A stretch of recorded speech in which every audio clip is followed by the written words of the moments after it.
Olá, alunos, tudo bem? O nosso tema de hoje será energia. A gente vem falando sobre energia desde o começo do ano. A gente falou sobre trabalho, que é uma conversão de energia, né? Por exemplo, quando um motor está trabalhando, quando o motor está funcionando, ele está ali convertendo um tipo de energia em outro. Então, eu digo que ele está realizando um trabalho. A gente focou principalmente no trabalho mecânico, né, que é o trabalho realizado por uma força. Uma força, quando aplicada num objeto e ele se desloca, eu digo que essa força está realizando um trabalho. Depois a gente viu potência e rendimento. A gente conversou sobre o que é potência, sobre o que é rendimento. E hoje nós vamos focar nas formas de energia, como a energia pode se manifestar, certo? Nós vamos ver algumas formas e principalmente vamos focar nos 3 tipos de energia mecânica, que são energia cinética, energia potencial gravitacional e energia potencial elástica. Para a aula de hoje, nós vamos ver a energia cinética e nas próximas nós vamos ver os 2 tipos de energia potencial, certo? Então vamos lá, o prof vai compartilhar aqui com vocês os slides e vamos conversar então sobre energia. A energia, gente, ela está presente em tudo que a gente imaginar, né? Em tudo que você observar ao seu redor, você vai ver manifestações da energia. Por exemplo, se a gente acende uma lâmpada, para essa lâmpada acender, ela precisa de energia elétrica. Para a gente dançar, por exemplo, para mim dançar, eu preciso, né, da energia dos alimentos, preciso me alimentar, esses alimentos vão me fornecer energia e eu vou conseguir desempenhar as minhas atividades. Para um carro andar na rua, para um navio navegar, para tudo a gente precisa de energia. Até mesmo, por exemplo, para essa caneta aqui, ó. Para essa caneta ter essa forma que ela tem, para os átomos estarem organizados dessa forma, eu preciso de energia, né? Então eu preciso de energia para deixar eles agrupados dessa forma aqui. Então, tudo que você observa é, na verdade, manifestações da energia, formas de energia, certo? A energia, gente, esse conceito, apesar de a gente conseguir mensurar a energia, né, calcular ela em algumas formas, a gente não consegue especificamente definir o que é energia. A gente nunca vai encontrar uma definição específica, energia é isso. Não tem, porque ela é algo muito abrangente, tem muitas formas, muitas transformações. Então a gente não consegue definir ela em apenas uma única coisa. Alguns exemplos de como a energia pode se manifestar. Por exemplo, a gente pode ter energia do tipo térmica, que é aquela que vem do calor, né? Por exemplo, eu encontro esse tipo de energia no motor do carro. Quando eu queimo o combustível lá, ele vai liberar calor. Esse calor é um tipo de energia. No fogão, quando a gente liga a chama do fogão para esquentar uma panela, essa chama libera calor. Isso é energia térmica.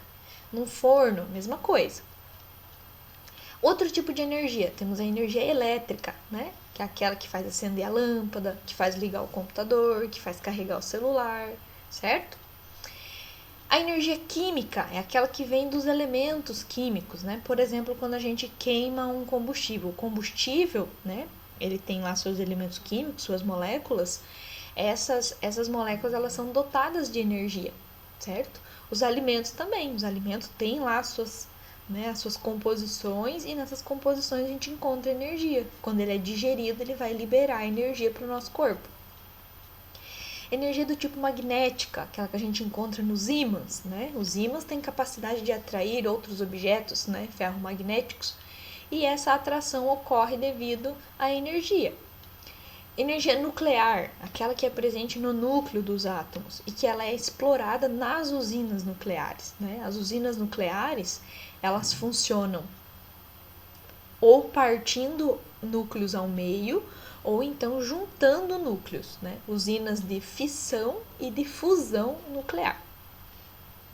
Esse processo de partir núcleos ou unir núcleos faz liberar energia. A gente utiliza essa energia para produzir energia elétrica. A energia ela pode se transformar de um tipo em outro. Por exemplo, num carro, a gente tem a energia química do combustível que se transforma em energia térmica quando esse combustível é queimado, e essa energia térmica faz mover o motor. Então, a energia química se transforma em térmica e depois vai se transformar em energia cinética, que é a energia do movimento. Por exemplo, num secador. O secador de cabelo ele utiliza a energia elétrica e a energia elétrica se transforma em energia térmica, porque o secador esquenta, e também energia cinética, porque ele move lá, né, a hélice para produzir o vento. E um subproduto ali que tem a energia sonora, porque ele também faz barulho, certo? Mas essa é um tipo de energia dissipada, né? Porque é uma energia que não é útil, o barulho do secador não é útil. Muito bem, continuando. As energias, né, gente, elas vêm de alguma fonte. Então a gente consegue extrair energia de algum lugar, de alguma fonte. E essas fontes, elas são classificadas em renováveis e não renováveis. As fontes renováveis são aquelas que conseguem se regenerar rapidamente. Por exemplo, o biogás. O que é o biogás? É a pessoa que, por exemplo, tem um criame de porco, né, um chiqueirão de porco. A gente consegue coletar, a gente consegue coletar esses dejetos, né, do porco, coloca lá numa espécie de tipo uma piscina e cobre essa piscina com uma lona. As bactérias que estão lá, elas vão fazer a decomposição da matéria orgânica e vão liberar um gás. Esse gás se chama gás metano e ele é altamente inflamável. A gente consegue queimar esse gás muito facilmente. Então, quem tem um biodigestor consegue aproveitar esse gás, queima ele, né, faz um processo de combustão e pode utilizar para mover um motor, para gerar energia elétrica e assim por diante. É um tipo de energia renovável, né? A gente tem disponível muito facilmente esse material. Outro exemplo de energia renovável é a energia solar. O sol, ele amanhece todos os dias, né? Todos os dias o sol está aí disponível para a gente utilizar a sua energia. Então, ele é um exemplo de energia renovável, né? Todos os dias a gente tem sol disponível. Energia eólica é aquela que vem do vento, né? Por exemplo, o que tem na nossa figurinha aqui, ó. Certo? Opa, perdão. Que tem aqui na figurinha, ó, né? Esses cataventos aqui, eles são colocados em locais estratégicos, né? Locais que pegam bastante vento. E quando o vento passa por aqui, essas hélices giram. E quando elas giram, elas conseguem produzir energia elétrica. Agora, a gente também tem as fontes não renováveis, que são aquelas que demoram muito tempo para se recompor, como por exemplo o petróleo. O petróleo, a gente sabe, ele é bolsões, né, de petróleo no subsolo. E esse petróleo ele foi formado aí por milhões de anos, não é? Restos, né, de matéria orgânica lá de eras passadas. E esse petróleo se formou lá no subsolo. E a gente está extraindo esse petróleo, a gente está consumindo, né? A gente está pegando o petróleo lá e utilizando ele. Mas o petróleo ele é uma fonte finita. Uma hora o petróleo vai acabar, a gente não vai ter mais a disponibilidade de petróleo. A mesma coisa serve para o carvão e para o gás natural. E daí, a gente vai extrair energia da onde? Como que a gente vai fazer mover os nossos carros, por exemplo? E isso é uma discussão bem atual, né? A gente precisa se questionar como a gente pode mover os nossos carros, né? Fazer a nossa casa funcionar, mas utilizando de energias mais limpas, energias que não degradem tanto o meio ambiente e assim por diante. E aí, nessa vertente, a gente tem aí as ideias de placa solar, a gente tem a ideia do carro elétrico, né? São formas de energia mais limpas, que não degradam tanto o meio ambiente. Muito bem, continuando. Se a gente pensar, gente, de uma forma ou de outra, direta ou indiretamente, o Sol é a nossa principal fonte de energia. Então, muitas coisas, muitos exemplos do nosso dia a dia, se a gente for puxar aí na cadeia, a gente vai ver que está conectado com o Sol.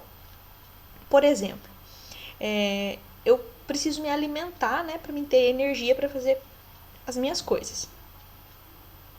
E eu decido comer uma maçã. Então, quando eu comer essa maçã, ela vai ser digerida e vai liberar energia no meu organismo. Mas essa maçã, ela veio de uma macieira. E para essa macieira crescer e dar frutos, ela precisou de luminosidade. E a luminosidade vem do sol. Então, ó, de forma indireta, na hora que eu como aquela maçã, eu estou dependendo do sol, certo? O sol, para o nosso planeta, ele é a nossa principal fonte de energia. Sem sol, muitas coisas não seriam possíveis, né? De uma forma bem geral, então, gente, a gente pode definir energia como sendo a capacidade de realizar um trabalho. Nas aulas passadas que a gente tem falado sobre trabalho, a prof diz muito que trabalho é uma conversão de energia. Então, quando a gente realiza um trabalho, significa que eu estou convertendo um tipo de energia em outro, certo? Eu estou fazendo uma conversão de energia aí. Então, se a gente consegue converter energia, significa que a gente tem energia disponível, né? Então, eu posso dizer que energia é uma capacidade de realizar um trabalho, beleza? Agora, a gente vai se aprofundar um pouco mais nas formas de energia mecânica, certo? Que é aquela energia presente nos fenômenos mecânicos, por exemplo, um carro andando, uma pedra que é lançada para cima, uma mola que está sendo esticada, uma pessoa que desce um escorregador. Então, fenômenos mecânicos, eles também possuem energia. E nós vamos estudar essas formas, mas hoje vamos focar principalmente na energia cinética. Então, vamos lá. Se a gente pensar em algumas situações, por exemplo, um corpo que cai, o vento, uma bola que é jogada por uma pessoa, todos esses exemplos aí, eles têm uma coisa em comum, todos eles possuem movimento, né? O corpo caindo tem movimento, o vento que sopra, uma bola que é lançada. Então, tudo isso tem algo em comum, possuem energia do movimento, tá aqui, ó. E essa energia, a gente chama ela de energia cinética, certo? Tá aqui, ó. Então, essa energia do movimento, aquela que está presente nas coisas que se movem, a gente chama de energia cinética. A energia cinética, gente, ela depende de alguns fatores, que são velocidade e massa do corpo. Como assim, prof? Vamos fazer um exemplo. Se eu pegar uma moto e um caminhão, os dois estão andando numa estrada a 80 km por hora, tanto o caminhão quanto a moto, então os dois têm a mesma velocidade. Daí eu preciso parar esse movimento. Eu consigo perceber que eu vou ter que fazer muito mais esforço para parar o caminhão do que para parar a moto, né? E por quê? Por causa da massa desses objetos, certo? Quanto mais massa um corpo tiver, mais energia ele consegue acumular, né? Para mim colocar toda a massa de um caminhão em movimento, é preciso ter um gasto energético bem grande. Mas para mim colocar uma moto em movimento, eu preciso de menos energia, né? Ela é mais pequena, tem menos massa. Então, eu consigo entender que a energia cinética, ela depende da massa do corpo que está se movendo e também da velocidade com que ele se move, certo? Então, nós temos aqui, ó, o teorema da energia cinética, ó. Energia cinética é o quê? É a massa do corpo vezes a velocidade em que ele está ao quadrado, tudo isso dividido por 2. Beleza? Isso é o teorema da energia cinética. Então, a energia cinética é uma grandeza que pode ser mensurada. Eu posso calcular essa energia. E para mim calcular, a gente usa essa expressão aí. Só que a gente tem que levar em consideração uma coisa. A energia cinética, gente, ela é uma grandeza relativa. Olha aqui, ó. Ela é uma grandeza relativa. E por que relativa? Porque dependendo do referencial, a gente pode ter situações diferentes. Eu vou dar uma dica aqui para vocês, vou dar um exemplo de como isso funciona. Vamos pensar que a gente tem aqui um ônibus, certo? Aqui o ônibus, vamos fazer ele aqui bonitinho. Aqui é a janela do ônibus. Aqui eu tenho um passageiro e aqui eu tenho outro, certo? O ônibus está andando para lá. certo? Tá andando aqui na estrada. Essa pessoa aqui, ó, em relação a essa pessoa, a distância entre elas não muda no passar do tempo, né? Imagina você tá lá no ônibus, tem um passageiro do teu lado, você vai olhar para essa pessoa, ele vai estar à mesma distância de você sempre, né? Mesmo que o ônibus esteja andando. Você, em relação a essa pessoa, a distância entre vocês não muda. Então, se a distância entre vocês não muda, isso aqui caracteriza repouso.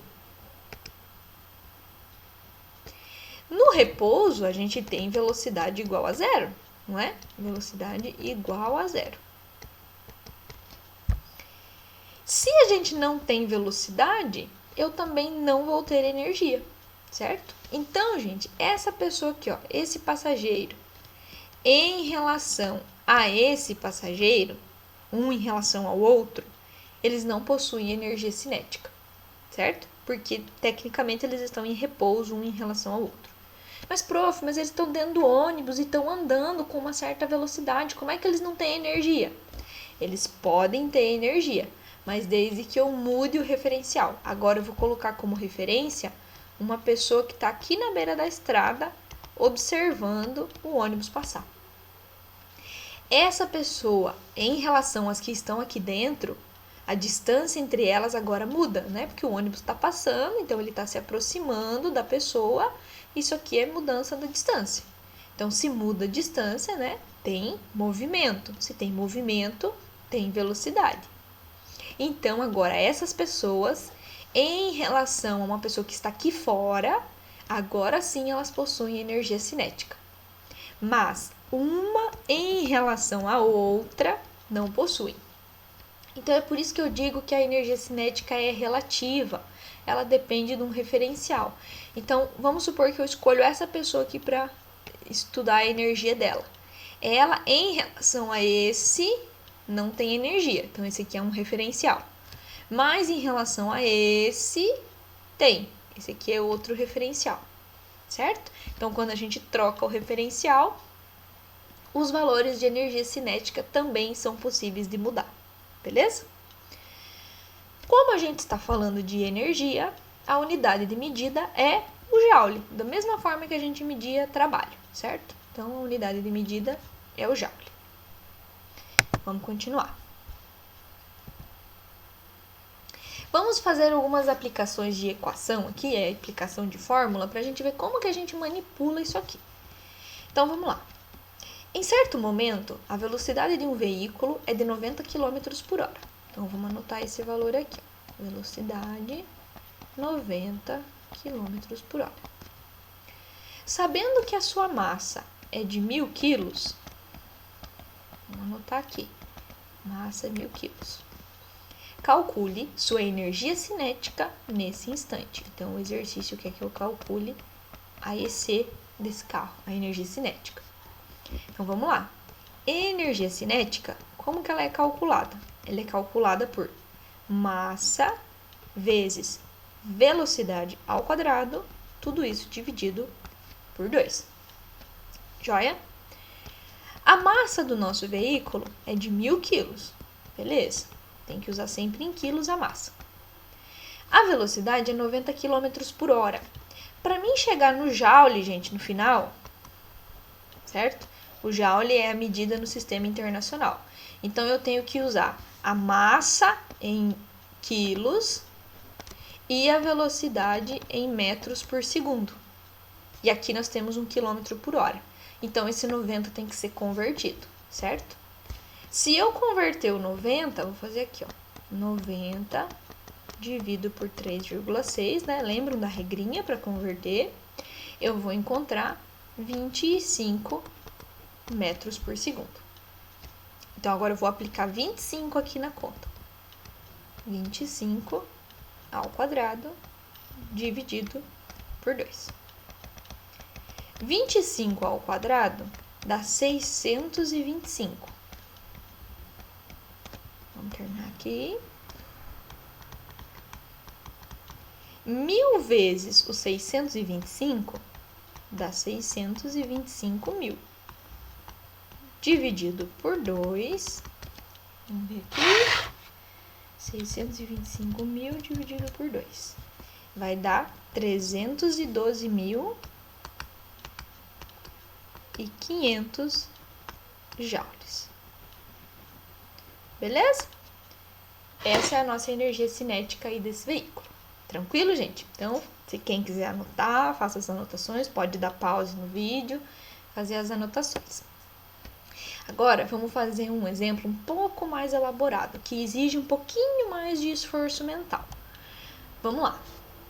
Esse exercício, gente, ele também está resolvido na apostila, tá? Sem ser a apostila de fevereiro, a outra, aquela apostila que é um pouco maior. Naquela lá tem mais exemplos resolvidos e tal, então se vocês quiserem, vocês podem consultar lá que tem mais exemplos lá. Então, vamos lá. Um projétil de 10 gramas, essa é a massa. Vamos anotar aqui as informações que a gente tem. Atinge perpendicularmente uma parede. O que é perpendicularmente? Tem a parede aqui, o projétil atingiu exatamente assim, ó, pá, certo? Formando um ângulo de 90 graus aqui, ó.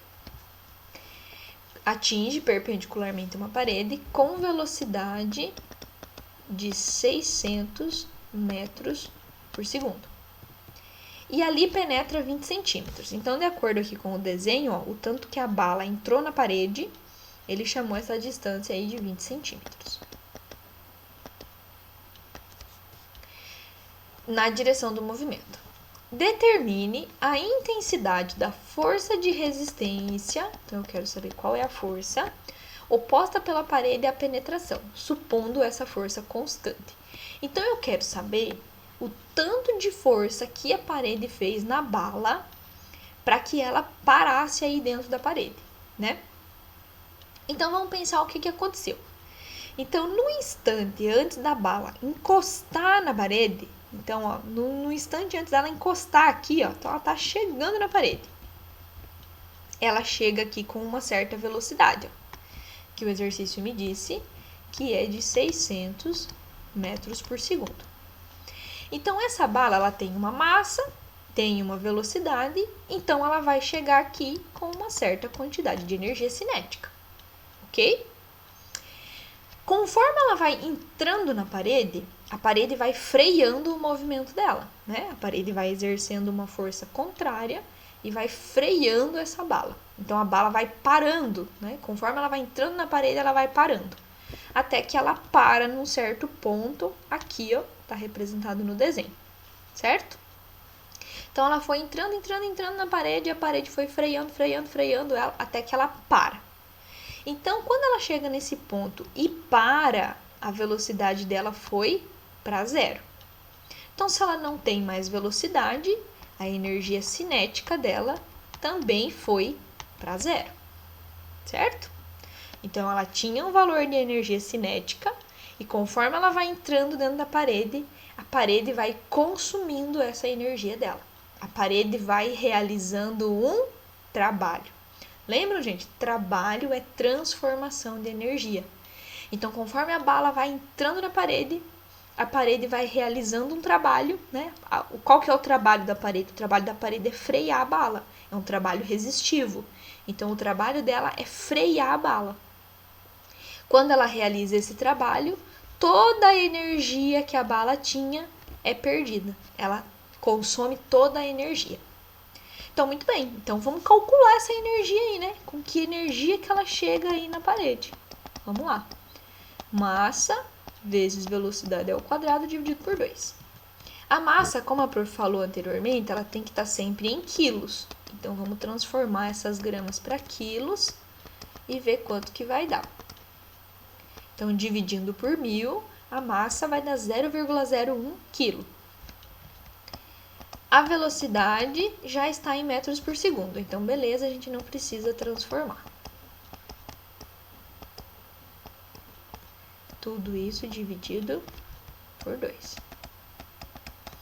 600 ao quadrado dá 360.000. Então, nós temos 0,01 vezes 360.000. Tudo isso dividido por 2. 360.000 vezes 0,01 dá 3.600. dividido por 2, nós vamos ter 1.800 joules. Então, essa é a energia com que a bala chega aqui, ó. Então, aqui ela tem 1.800 joules.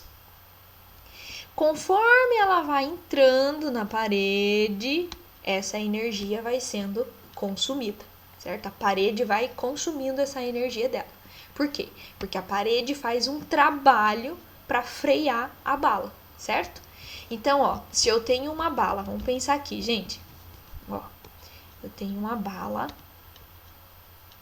que tá indo para lá com uma energia de 1.800 joules.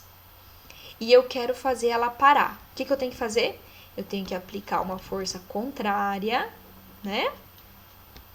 De modo que essa força realize um trabalho que consuma toda essa energia aqui. Então, esse trabalho tem que ser de quanto? Esse trabalho tem que ser de 1.800 joules também, não é? Que ele tem que consumir tudo, só que no sentido contrário. Ele é um trabalho resistivo. Vocês se lembram das aulas passadas? Trabalho resistivo e trabalho motor? Então, muito bem. Então, esse trabalho ele é contra o movimento. A bala está entrando na parede, mas esse trabalho é ao contrário. Então, quando a gente faz um trabalho ao contrário, é uma energia para atrapalhar o movimento. Então, eu vou gastar toda essa energia aí que a bala tem. Então, vamos lá. Agora eu vou calcular a força, né? Por que eu calculo a força? Como é que eu consigo calcular?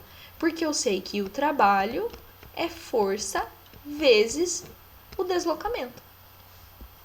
O trabalho realizado pela parede é o 1.800 joules, né? Ela tem que consumir toda a energia da bala.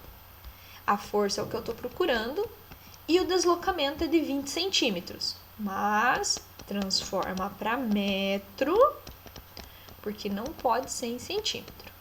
Então, divido por 100, vou encontrar aqui 0,2. Esse 0,2 está multiplicando, vamos passar dividindo. 1.800 dividido por 0,2 vai me dar uma força de 9.000 newtons. Pronto, gente, tá respondido. Encontramos a força que a parede faz na bala para fazer ela frear. Beleza, gente? Ficou claro? Então, eu espero que vocês consigam entender. Se não entendeu, volta, reassiste, tá? Para pegar todas as informações e façam os exercícios de vocês. Concluiu os exercícios, aguarde para as orientações para envio. Se está com dúvida, procure a professora para tirar essas dúvidas, tá? Manda áudio, manda foto do exercício que você está fazendo, escreve pergunta, mas não fique com dúvida, tá bom? Se precisar de ajuda, não tema, vem atrás, pergunta pra gente esclarecer todas elas, tá bom, gente? Então, bom estudo e até mais!